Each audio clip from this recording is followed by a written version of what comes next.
Hi class, it's Mickey Norkowski. Today is our last Unit 1 lecture video, and it is on one of the perennially tricky topics in ethics, which is abortion. Before I get into it, I want to make a couple of clarifications and qualifications. First of all, I don't mean this to sound like a cop-out, but remember this is an introductory course, which really means um, you shouldn't necessarily expect to come out with a finished and final view on this topic or a lot of other ones. Instead, introductory courses are supposed to be just that. They're supposed to be your start of mature thinking on this topic. And it is in that spirit that I picked these two particular articles. They're good um, not to introduce the topic of abortion, but to introduce um, kind of a deeper level of thinking about it. Are both the Jarvis Thomson and the Marquis are quite honest about the limitations of their and scopes of their views, and it's important to bear that in mind. What their arguments show and what they don't, but they're also kind of good at addressing some of the bad arguments that are floating out there. And that's kind of a mark of intellectual maturity is to remember that bad arguments are bad arguments, even if you agree with their conclusion. Um, so, for instance, even if you think there's a God, that doesn't mean you have to agree with every argument that argues in favor of a God. If you are against abortion, that doesn't mean that you have to support every argument against abortion, etc. And the Marquis especially is pretty good at being honest about that, where some of these arguments just must fail. And so they they really kind of set aside some of the caricature arguments and start digging into some of the more interesting and important thoughts on these topics.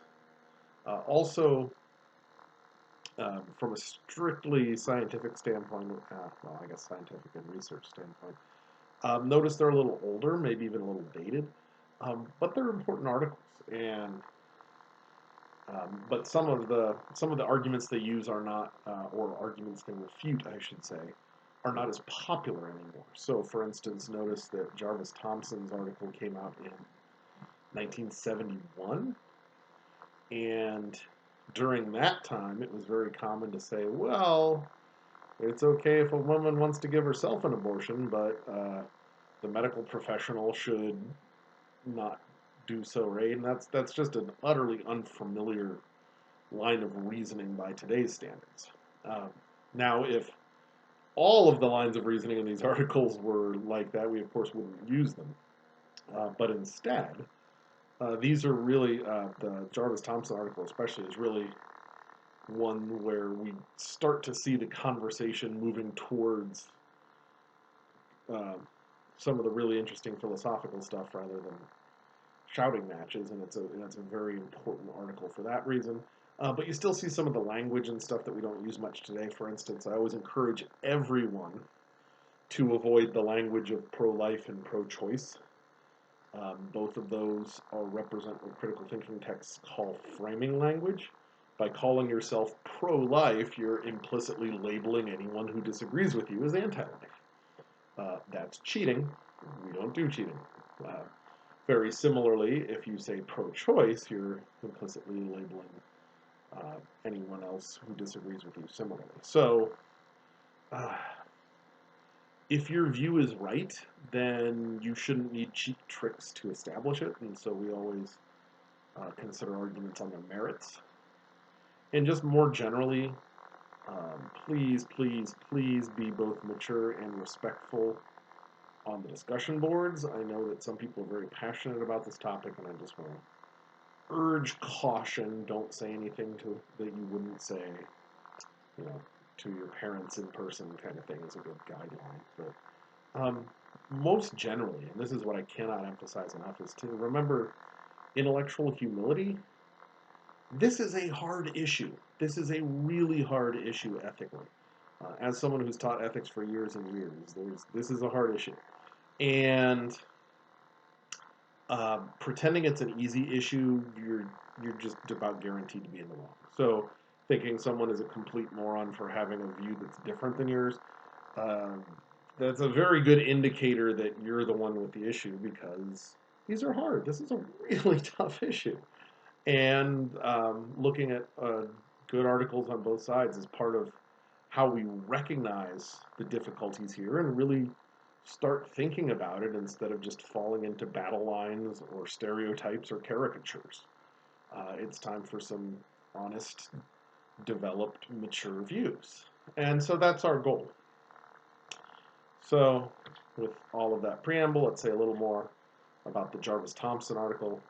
I won't necessarily go completely sequentially, uh, but one of the really interesting things Jarvis does is she sidesteps, and possibly rightly, one of the really hard issues. When we're going to look at uh, some of the ethical theories later in the semester, what they're going to say about abortion is not very interesting because um, utilitarianism, Kantian ethics, the problem seems to boil down to whether a fetus is a human. And that's actually something pretty darn difficult to figure out, and it's something that both of these articles avoid. And I think the very fact that they avoid that particular issue is what gives it some of its value. So instead, Jarvis Thomson is going to stipulate, well, let's just assume a fetus is a human. She doesn't believe that in all instances, and she doesn't believe that in no instances. Um, so don't try to uh, don't think that her stipulation is the same as her view. She says it's very clear that at some point a fetus is a human, but it's tricky to draw the line. But she also thinks that it's likewise um, obvious to say that at some point a fetus is not a human, which might be a little more contentious, but she uses the acorn analogy. Well, it's very obvious that at some point an acorn is not an oak tree. So, set all that aside, stipulate that a fetus is a human from conception. Um, well, what's the traditional argument from there would be something like a fetus is a human has a right to life, therefore we cannot terminate a fetus with an abortion. By the way, notice we use the word fetus instead of something like baby or infant or child because all of that loads the dice in favor of saying abortion is impermissible. Uh, and so that's the argument. But something very interesting and original that Jarvis Thomson does, or is one of the first to do, is to actually question the second premise that, well, is it true that all humans have a right to life? And if so, in what sense? And as we know, she's ultimately going to say, well, yes, they all have a right to life in some sense. But that by itself is not enough to establish that abortion is impermissible. So, to begin that line of thinking, she gives her now famous violin example, the violinist example. Suppose you wake up and you've been abducted, and there's a violinist who's been bodily attached to you and is using your kidneys. Only your kidneys will work, no one else's will. In that situation, says Jarvis Thomson, it's pretty clear that, well, okay, keeping the violinist alive would be a kindness, but it's very, very, very clear that you are not under any type of moral obligation to keep the violinist alive. That is, the violinist's right to life does not trump your right to your freedom and your own body, etc. And so this this alone shows that just by itself, it's not true that right to life always trumps right to choice. But as soon as we do that, several of the kind of usual, especially for that time, anti-abortion arguments fall apart. She talks about some examples of what she calls the extreme view, that is that abortion is never permissible, not even in the case of rape, in the case of the mother having to be bedridden during the entire pregnancy, or where it's going to significantly harm the mother, even lower into lifespan. And So first of all, because right to life doesn't establish rights trump everything else, even saying every fetus has a right to life doesn't actually motivate what she calls the extreme view. Uh, the extreme view requires more than that assumption. And so then she talks a little more about, well, there's an important sense in which uh, self defense can often trump the right to life. She gives a few examples of that.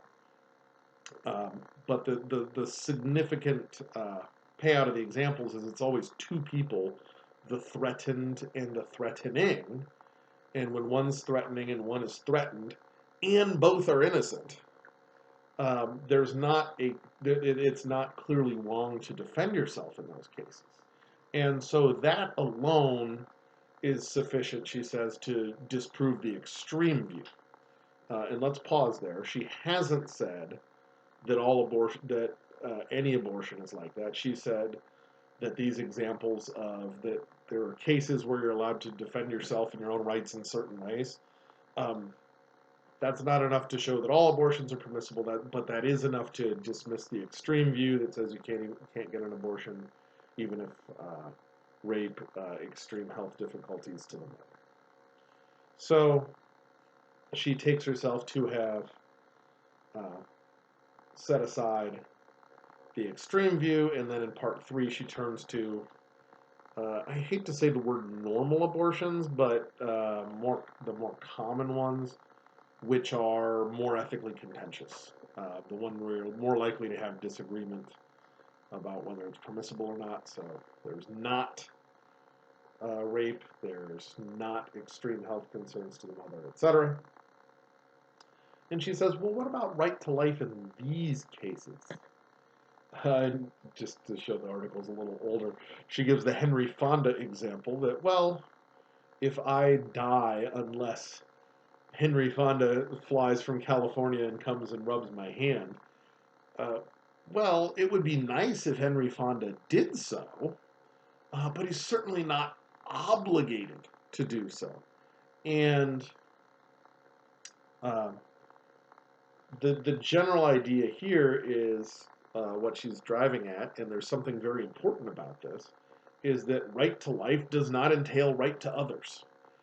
To give a very simple example, well, there will be children dying of starvation in Togo by the time you're done watching this video, and yet you'd probably object severely if the Togoan government broke into your bank account and took your money to save their lives. And so um, the very fact that there is a right to life doesn't establish that those that have the right to life can effectively nullify all other rights. And so, what we really need to is something a little more specific. There's no right to those other things unless it is given. If if I if Henry Fonda does fly, or I do give the violinist the right to do that, etc., etc. And so, in section 4, this gets to, well, let's actually turn this into a principle. What do these cases have in common? When is the right to life, and what does it mean to be the right to life? And she says a right to life is a right to not be killed unjustly. That's what the right to life is. I have a right to not be killed unjustly. Because, and she doesn't get into it here, but really that fits a lot of how we think about these things. For instance, if you're in favor of capital punishment, you clearly, or maybe not in favor, if you think it's okay to capitally punish, then you've already established that right to life has limitations. Or if you think about if it's ever okay to go to war, then right to life has limitations. Or kill in self-defense, right to life has limitations. What do these all have in common? Um, Jarvis Thomson seems to capture pretty well. The right to life is the right to not be killed unjustly. Let me pause here because that's a really important point, and a lot of the article hinges on that. So a good discussion topic might be to just talk about whether she's correct about that's what it means to have the right to life. But notice, and one of the reasons I love Jarvis Thomson is she's always honest. Notice that this leads to some further issues, and things are going to get a lot fuzzier depending on the situation. Why? Because once we involve justice into things, instead of making this categorical, always must preserve life, then a lot of it depends on the situation, and you get several other analogies that, well, yes, I'm aware that in having intercourse, children might result. Does that mean that the fetus is killed unjustly because I've acknowledged this as a possibility? Well, what if I tried, and notice there seem to be maybe different cases depending on how hard I tried to prevent conception. She gives the analogy with the open window versus the open window with bars, et cetera, et cetera. And she says, well, depending on the details in these situations, that might make some abortions unjust. Having said that, what she still thinks she has done is enough to kind of get rid of this category, this view that right to life is such that women must always carry the fetus to term, even in the softer sense than the extreme view. Um, but um, and you might say, well, that's not a very specific conclusion, and you might want to say, good. There's a lot of different cases and situations involving abortion. Um, there's so, for instance, late-term abortions.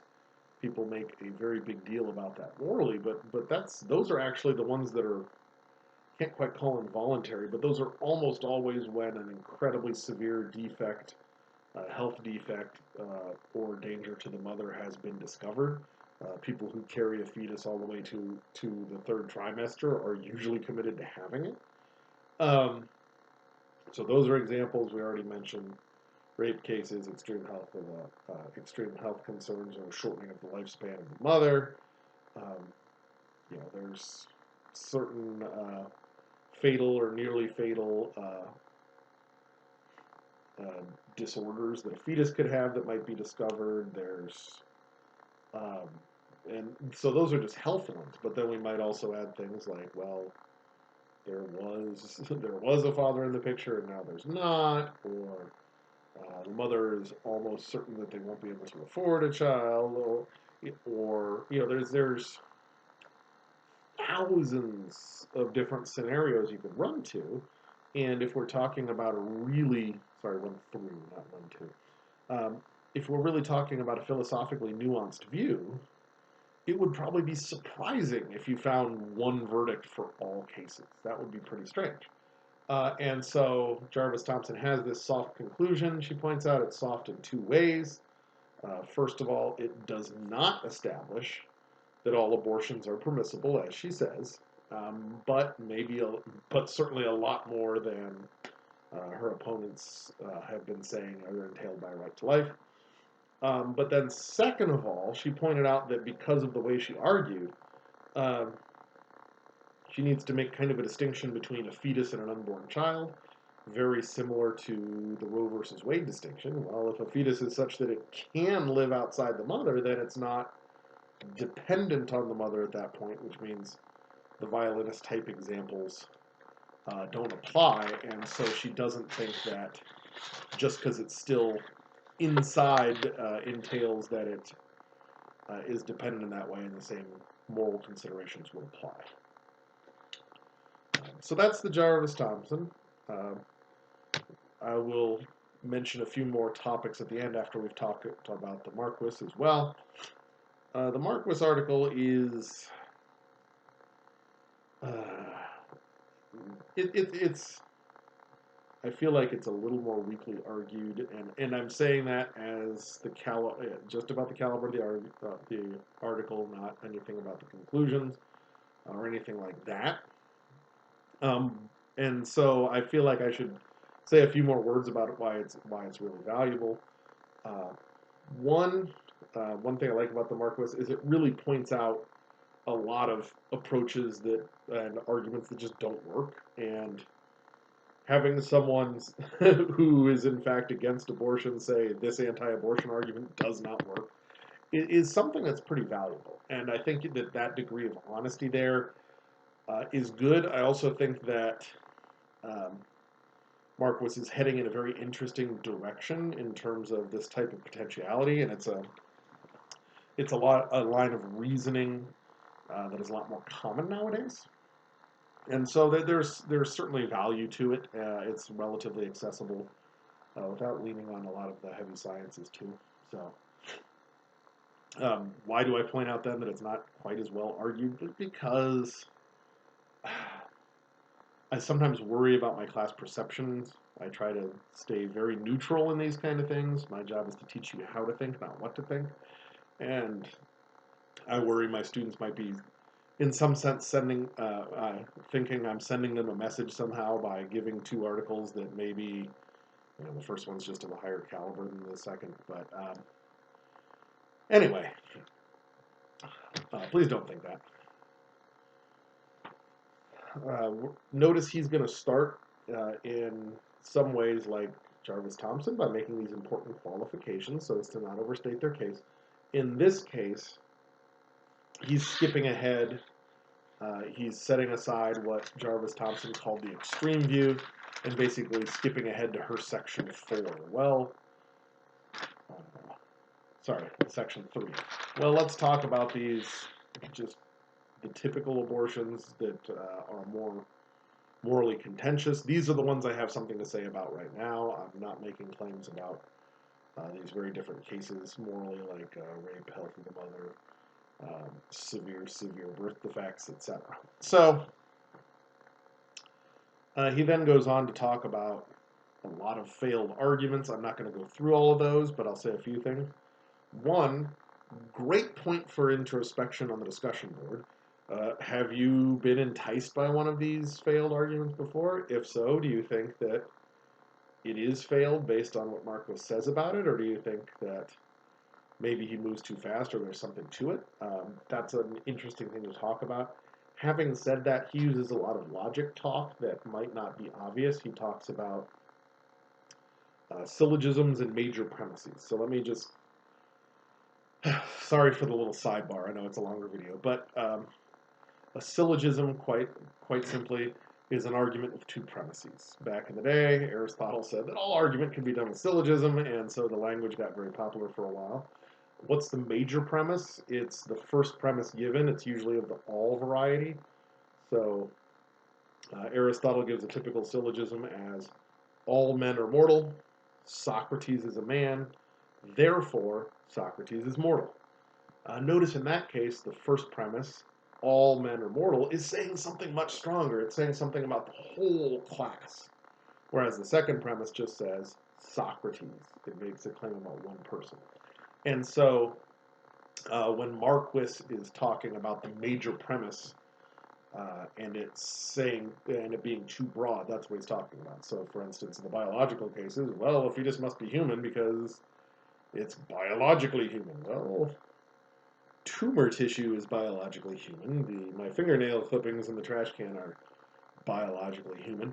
That is way too broad because clearly the fingernail clippings in the tumor do not have a right to life in this sense. So that's what's going on with the major premise stuff. Is just if you try to make these types of arguments in a certain way, you just have to make this really big, really broad, and therefore really unpersuasive claim as your major premise. Anyway, I'm never a huge fan of the everybody before me did it wrong, so now and that's why you should listen to me. But uh, I don't know if we have to have a new approach, But he does have a new approach, and it's an interesting approach, and that's the more important point. And so his um, more interesting approach, let's call it that, is to start with the question, what makes killing wrong? So notice this is a different conversation um, than we have been having, and notice it's not contentious because he doesn't say it's murder because murder would entail that a fetus was human. But certainly a fetus is being killed, or almost certainly. And so if we can say what makes killing wrong and give a good articulate answer to that, we can figure out whether killing a fetus is wrong in that way. And once we start talking about, well, let's talk about a clear case where killing is wrong, killing you or me who are the reader. And he says, well, it's clearly who are we really, uh, who's the real victim? It's not the friends and family because killing a hermit would still be wrong. It's not how much pain we cause because if you kill someone painlessly, it's still wrong. And so instead, he's going to say, what's really wrong, the problem here, is that we have imposed premature death. Um, it's not about someone's past because we are already don't have our past. What we're depriving them of is the future. Um, maybe our future that involves thinking about the past, but we're not depriving them of the past. And so what he ultimately concludes is what makes a killing wrong in these cases is that the future conscious life is lost. And that's, and that's I think the really interesting payoff in the Marquis is this is the idea we need to think about. So if we want to write about Marquis specifically, is he right? Is this really what makes a killing wrong? And you might want to consider that answer when you consider, well, he gives 4 supports for thinking this is correct. Uh, the FLO, the future like ours, that's what makes killing wrong. Well, he says it fits a lot of considered judgment. That really does seem to be what's wrong in certain cases. There's certain intuitive appeals about that. It also explains why killing is the worst kind of crime, because you're not just taking away what they have, you'll take away what they ever will have. Sorry, I'm borrowing off of the line from Unforgiven in there. And he also says, well, and if we view what's wrong with killing as taking away future consciousness, it gets the right answer in a lot of cases where we want to. Well, how bad is it to kill an unconscious person? Well, you're going to get very different answers if you talk about killing someone who's going to wake up later and killing someone who has no chance of waking up, because the latter just does not have a future consciousness to lose. He says probably something stronger than he has to. He says it's not wrong to kill the latter case. He doesn't have to say that. He just has to say it's not as bad, and he probably should have just said that. But so in that kind of case, sometimes if you have the intuition that it's worse to kill a child than a 90-year-old, um, maybe you shouldn't have that intuition, maybe you should, but if you do have that intuition, then you're probably pretty sympathetic to Marquis's point. Certainly when it comes to making hard choices on a donation board at a hospital, if you're 80 years old, you're not getting a new heart. So there's a lot of cases where it really does kind of match our intuitions here. And then, of course, it could also say something about why killing animals might be wrong, because they have some sort of limited consciousness, and it's probably worse to kill something with some consciousness than none, etc., etc. For the record, the reason that 4th one is in there is something he referenced. We'll get to Kant later, but Kant centers ethics around humans and basically says, well, the only reason it's wrong to kill animals is because it might impact human morality. That's a view he criticizes, but we'll not get into that right now. We'll get to that unit 3, I think. Anyway, so these are all arguments he gives in favor of his, what he calls the FLO, the future like ours, is why it's wrong to kill a fetus. Uh, and notice that it gets around some objections you might have a knee-jerk reaction about. Well, why would it be wrong to kill a fetus but not use contraception? Because the fetus is a definite thing with kind of, in a sense, a definite future, whereas contraception is just a class, etc. And so he does address some objections there. Um, okay, we're starting to get long, so let me sum up a little bit. First of all, notice the one thing that drives me a little crazy about the Marquis, again, I hope I'm not coming down on him too hard, but he spends so long talking about Jarvis Thomson, but then never actually applies his view to Jarvis Thomson. So, um, Jarvis Thomson is talking about the right to life and its qualifications. And so here's a really interesting thing that should help our thinking here. Um, is Marquis's account of why it's wrong to kill something, um, does that um,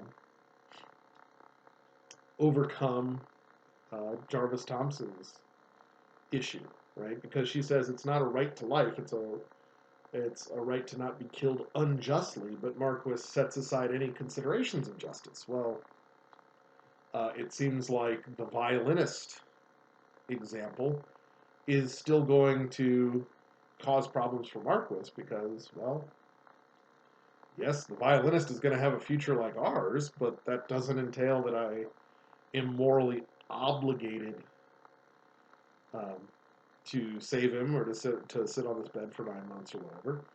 And so it's a point of frustration for me personally, but for more generally for just good philosophical thoughts on these topics. He spends an entire section talking about Jarvis Thomson, but then doesn't actually kind of finish the application. And so, on the plus side, that gives us some great stuff to talk about on the discussion board. Um, so, good ways to kind of keep your calm about these things is start small. You got to walk before you can run. What are some of the interesting and important points and why? What do you think is the most important determining factor here and why? Or as I mentioned, does Jarvis Thompson's article, does Marquis's actually apply, or are they talking apples and oranges is a good topic to consider as well? If you really want and are very able to discuss it carefully and politely and well thought out and maturely, you're certainly welcome to post a more general, this is what I think and why. Just try to incorporate the Jarvis Thomson and the Marquis as much as you can. And we'll certainly have a little more talk about this at the recitation as well if you want to save it till then. Otherwise, we will see you next time.